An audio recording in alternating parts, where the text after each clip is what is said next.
అభివృద్ధి చేసుకొని 4 కోట్ల మంది బతుకులు బాగు చేసుకుందాం అనుకున్నాం. కానీ గత 10 సంవత్సరాలుగా రాక్షస పాలన సాగిస్తూ వారు చేసిన దోపిడీ మీద ప్రశ్నించిన వారిని హత్య చేసే వరకు దిగజారిన రోజు నిన్నటి రోజు. నిన్న రాజలింగం నాగవల్లి రాజలింగం మూర్తి అనే సామాజిక కార్యకర్త క్రూరంగా హత్య చేయబడడం, అది కూడా సాయంకాలం వేట అందరూ చూస్తుండగానే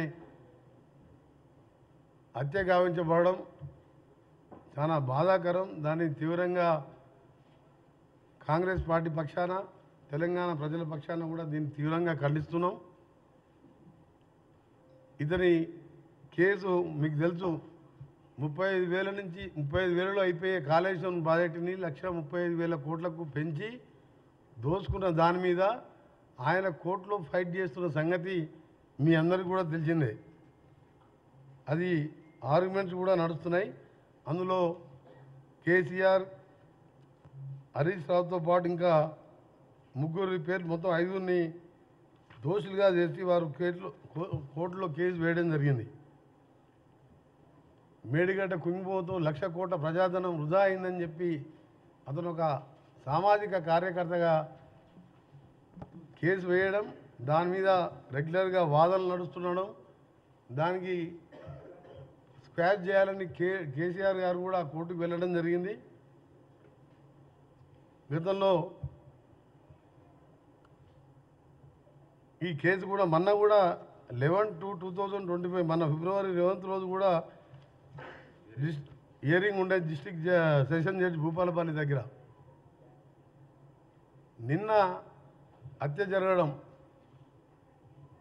నిజంగా టీఆర్ఎస్ హత్యా రాజకీయాలు, టీఆర్ఎస్ కుళ్ళు రాజకీయాలతో పాటు మా ప్రభుత్వం వచ్చిన 2-3 రోజులకెళ్ళే ఈ ప్రభుత్వం ఉండదు, ఈ ప్రభుత్వాన్ని అప్రతిష్ట పాలు చేసే కార్యక్రమం పెట్టుకొని ప్రతిపక్ష నాయకుడున్న పెద్ద మంచి 10 ఏళ్ళు ముఖ్యమంత్రి ఉండి ఫామ్ హౌస్కి పరిమితమై కొడుకుని అల్లుని రోడ్ల మీద వదిలిపెట్టి ఓ 10 మంది చిల్లరగాలను వదిలిపెట్టి ప్రభుత్వం మీద లేనిపోని అభండాలు వేస్తూ అవన్నీ ఒకవైపు.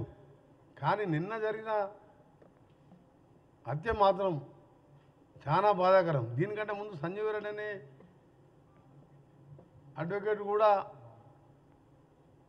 హార్ట్ అటాక్తో చనిపోవడం జరిగింది. అది కూడా అనుమానాస్పద మృతిగానే ఉన్నది. ఈరోజు జరిగిన హత్య మీరు టీవీలలో ఇప్పుడు మీరు చూడండి, మీకు కూడా చూపిస్తాం. ఇప్పుడు చనిపోయిన లింగమూర్తి భార్య కూతురు క్లియర్గా పోలీసులు ప్రజల సమక్షంలో ఈ హత్య 100కి 100 వాళ్ళు గంట వెంకటరమణారెడ్డి గారు చేపించిందే. వాళ్ళ బిడ్డ, ఆ భార్య, మొత్తం వీళ్ళ వెనుక కేసీఆర్, కేటీఆర్ ఉండి, హరీష్ రావు గారు ఉండి ఈ కేసు హియరింగ్ వస్తున్నది. దీని మీద దోషులుగా తేలుతారు కాబట్టి కిరాయి అంతకులతో చేపించిండు. ఎవరు కూడా స్థానికులు ఇంత ధైర్యం చేయరని చెప్పి ఓపెన్గా భార్య బిడ్డ క్లియర్గా ఏడుస్తూ రోధిస్తుంటే నిజంగా ప్రతి ఒక్కరు కూడా చెల్లించిపోతున్నాం. ఇక తెలంగాణ 4 కోట్ల మంది ప్రజలు, 4 కోట్ల మంది తెలవు, వాళ్ళ డాటర్ తినండి మీరు ఎంత క్లియర్గా ఉన్నదో.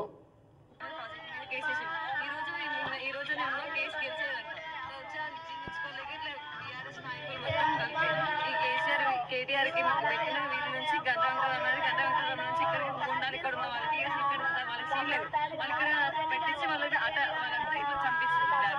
వాళ్ళు మాత్రం ఎందుకన్నా ఇంకేమన్నా మళ్ళీ ఇంకేమంటారా? క్లారిటీ వచ్చిందా వాళ్ళు మీకు?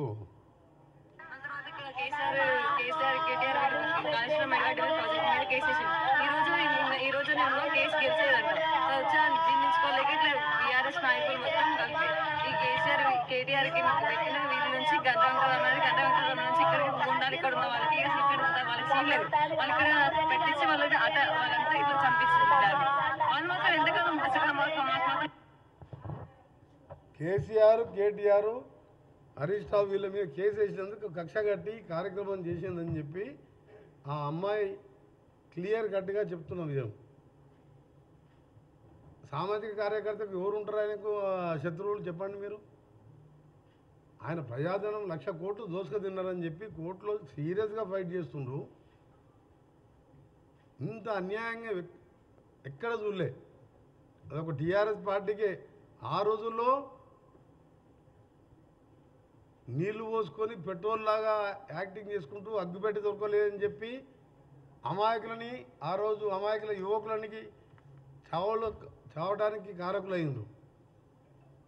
ఆ తర్వాత తెలంగాణ ఇంతమంది చనిపోతున్న కాంగ్రెస్ పార్టీ 4 కోట్ల మంది సకల జనుల సమ్మె చూసి తెలంగాణ రాష్ట్రాన్ని కాంగ్రెస్ పార్టీ సోనియా గాంధీ గారు ఇస్తే దాన్ని దళిత ముఖ్యమంత్రి అని చెప్పి రకరకాలుగా ప్రజలను మోసం చేసి అధికారంలోకి వచ్చి 10 ఏళ్ళు దోసుకొని ఆ దోపిడి బయటపడుతుంటే ఓర్వలేక హత్యలకు దిగజారిందంటే సిగ్గుతో తలదించుకోవాలి. వీళ్ళు నిజంగా ఈ తెలంగాణలో ఎట్లా పుట్టినా అర్థమవుతలేదు.